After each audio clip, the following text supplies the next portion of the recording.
Muito bom dia, meus irmãos, com a graça e a paz do Senhor Jesus Cristo. Hoje, segunda-feira, dia 14 de outubro de 2024, e eu quero ler com você agora Atos 2, de 37 a 42.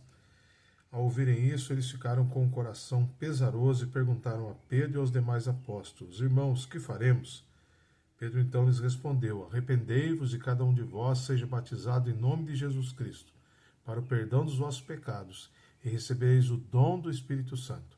Porque a promessa é para vós, para vossos filhos e para todos os que estão longe, a quantos o Senhor nosso Deus chamar. E os aconselhava e exortava com muitas palavras, dizendo: Salvai-vos desta geração perversa. Deste modo, os que acolheram a sua palavra foram batizados, e naquele dia juntaram-se a eles quase 3.000 pessoas. Palavra do Senhor ao nosso coração nessa manhã. E o tema do nosso devocional hoje é Igreja é povo salvo por Jesus Cristo. Igreja é povo salvo por Jesus Cristo. Temos estudado sobre isso. O nosso desafio de estudo na palavra nessa semana consiste em rever os princípios do que é ser igreja de Jesus Cristo, considerando que deve ser uma igreja que se multiplica, onde os salvos, que são discípulos, têm um estilo de vida discipular multiplicador. A palavra de Deus nos garante que a igreja é um organismo vivo, não é? Composto por vidas que foram regenerados, que pertencem a Jesus Cristo, que se renderam espiritualmente ao Senhor pela ação da graça de Deus em seus corações, formando então o corpo de Cristo. Então, assim, igrejas são pessoas que são nova criatura, que têm a salvação em comum em suas vidas. Igreja não é prédio, não é instituição religiosa, igreja não é um clube religioso, muito menos um ajuntamento de pessoas que têm uma afinidade de pensamento. Pois o que reúne os salvos é o sangue de Cristo vertido pela salvação e de todo o que creia no Salvador. Hoje temos o texto bíblico que relata a conversão de mais de 3.000 pessoas e o respectivo batismo deles, mostrando que vieram a ser igreja pela salvação, a se reunirem como corpo de Cristo, né, e de forma inigualável e maravilhosa.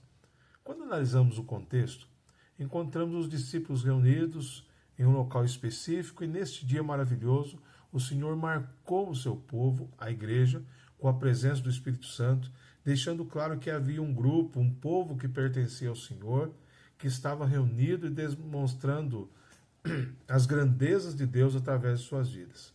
Sabemos que o fato é notório, a ponto das pessoas que estavam ali reunidas em Jerusalém para a festa de Pentecostes testemunharem que ouviram a proclamação das grandezas de Deus em sua língua materna. A manifestação do poder de Deus estava presente no meio de seu povo, chamado igreja, para proclamar a grandeza do amor e da salvação do Senhor. Então, seguindo o texto aqui, a partir do versículo número 14 de Atos 2, Pedro toma a palavra e faz o seu primeiro sermão como discípulo de Cristo e testemunha ocular de tudo o que aconteceu no ministério de Jesus, mostrando em sua mensagem que Jesus era o cumprimento de tudo aquilo que a lei e os profetas prometeram sobre a vinda do Messias. Diante da realidade da ação sobrenatural de Deus na vida dos discípulos ali reunidos naquele dia, os ouvintes da mensagem pregada por Pedro são confrontados pelo Espírito Santo a ponto de perguntarem o que deveriam fazer diante da verdade que lhes for anunciada. Pedro então diz a todos que precisavam se arrepender dos pecados e receber a salvação, testemunhando através do batismo a sua pública profissão de fé em Jesus Cristo. Isso acontece e os convertidos daquele dia são batizados e passam a ser igreja junto com os demais que já estavam salvos. Então, o que a gente vê? Igreja é o organismo vivo que vive a salvação em Jesus Cristo. Igreja é o povo salvo por Jesus Cristo que entendeu a salvação. Após Pedro pregar de forma ousada, né, e usada pelo Espírito de Deus, a pergunta do povo vem de forma natural: que faremos diante desta verdade? Isso mostra o entendimento espiritual da necessidade de salvação que caminha junto com a atuação do Espírito Santo no coração. O entendimento, esse entendimento espiritual, não é um simples engajamento em um pensamento ou uma ideologia religiosa, ou apenas uma aceitação de um corpo doutrinário. Entendimento espiritual é o reconhecimento do estado de perdição espiritual e carência de salvação por meio de Jesus Cristo, única fonte de salvação. Então, discípulos entenderam espiritualmente, sua carência espiritual e como somente por Jesus Cristo poderiam ser salvos da perdição eterna. Agora, a igreja é o povo salvo por Jesus Cristo que desfruta de uma promessa que é espiritual. A promessa espiritual é para a salvação de todos os que creem. E Pedro afirma isso, que é para todos quanto o Senhor chamar.